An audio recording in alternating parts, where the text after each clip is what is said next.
పోరాటాలు మీ అందరి కృషితోని తెలంగాణ రాష్ట్రంలో ప్రజాపాలన ఇందిరమ్మ రాజ్యాన్ని మనం తెచ్చుకున్నాం. 2 సంవత్సరాలు పూర్తి చేసుకున్న సంబరాలను మనం జరుపుకోబోతున్నాం. ఈ ప్రభుత్వం వచ్చి సంక్షేమంలో ఉన్న రాష్ట్రాన్ని ఈరోజు సంక్షేమం వైపు నడిపించడమే కాకుండా అభివృద్ధి ప్రణాళికలను రచించుకొని 2 సంవత్సరాల సంబరాలను మనం జరుపుకుంటున్న సందర్భంగా నూతనంగా వార్డు మెంబర్లు సర్పంచులు రాబోతున్న సందర్భంలో మీకు జిల్లా కాంగ్రెస్ పార్టీ అధ్యక్ష పదవి దక్కడం అనేది కాంగ్రెస్ పార్టీ ఇచ్చిన గొప్ప అవకాశము. ఇది మీ అందరినీ మనస్ఫూర్తిగా నేను అభినందిస్తున్నా. ఈనాడు మేము మనమందరం కలిసి ప్రభుత్వం అమలు చేస్తున్న సంక్షేమ పథకాలను ప్రతి ఇంటికి చేర్చాలి. ప్రభుత్వం రచిస్తున్న అభివృద్ధి ప్రణాళికలను ప్రతి వేదిక మీద మనము చర్చకు పెట్టాలి.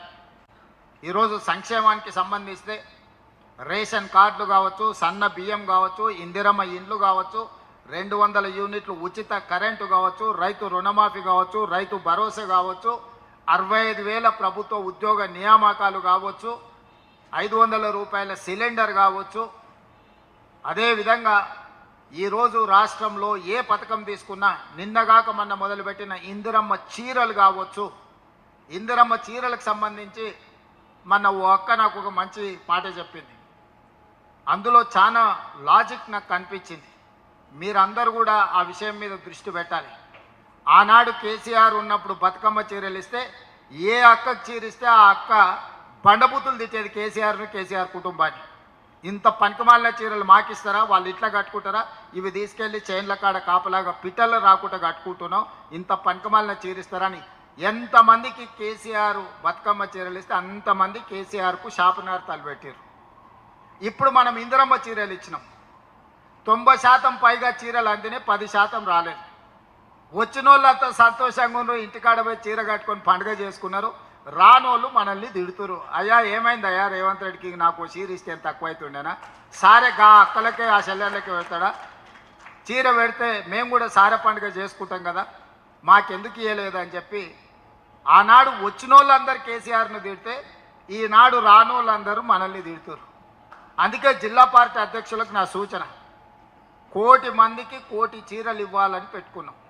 గ్రామీణ ప్రాంతాలలో 65 లక్షల మంది మహిళలు, 65 లక్షల మందికి 18 ఏళ్ళు పైబడ్డ ప్రతి ఆడబిడ్డకు చీర రూపంలో సారె పెడుతుంది ఇందిరమ్మ ప్రభుత్వం. ప్రతి ఒక్కరికి చీర చేరే విధంగా మీరు చర్యలు తీసుకోవాలి.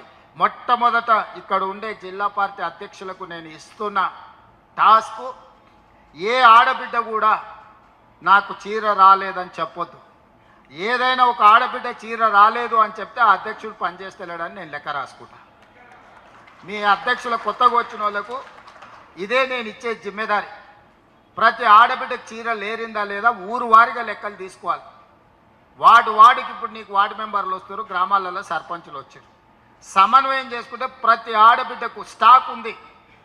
ఇప్పుడు గ్రామీణ ప్రాంతాలలో మార్చి అంతర్జాతీయ మహిళా దినోత్సవానికి మున్సిపాలిటీలలో 35 లక్షల చీరలు ఇస్తున్నాం. గ్రామీణ ప్రాంతాలలో 65 లక్షలు ఇప్పుడు రెడీగా ఉన్నాయి. డిసెంబర్ 9 లోపునే పూర్తి చేయాలనుకున్నాం, పూర్తి కాలేదు. ఇప్పుడు మీరు ఇది పూర్తి చేసుకోవాలి డిసెంబర్ నెలలో. అదే డిసెంబర్ నెలలో ఈ చీరలన్నీ 65 లక్షల గ్రామీణ ప్రాంతాలలో ఉండే ఆడబిడ్డలకు 65 లక్షలు చీరలు చేర్పించాలి. ఈ చేర్పించే బాధ్యత జిల్లా పార్టీ అధ్యక్షులదే. మిగిలిన 35 లక్షల ఆడబిడ్డలకు పట్టణ ప్రాంతాలలో నివసిస్తున్న వాళ్లకు మార్చి నెలలో చీరలు తయారు కాకపోవడం వల్ల 8 నెలలు ఉత్పత్తి చేసే సంస్థలకు ఇస్తే 65 లక్షల చీరలు ఇచ్చారు మనకు. ఇంకో 3 నెలల్లో 35 లక్షల చీరలు ఇస్తామన్నారు. ఫిబ్రవరి ఆఖరికి మార్చి ఫస్ట్ వీక్లో మనకు చీరలు వస్తాయి. మార్చి నెలలో మిగిలిన ఆడబిడ్డలకు పట్టణ ప్రాంతాలలో 35 లక్షల చీరలు ఇస్తాం.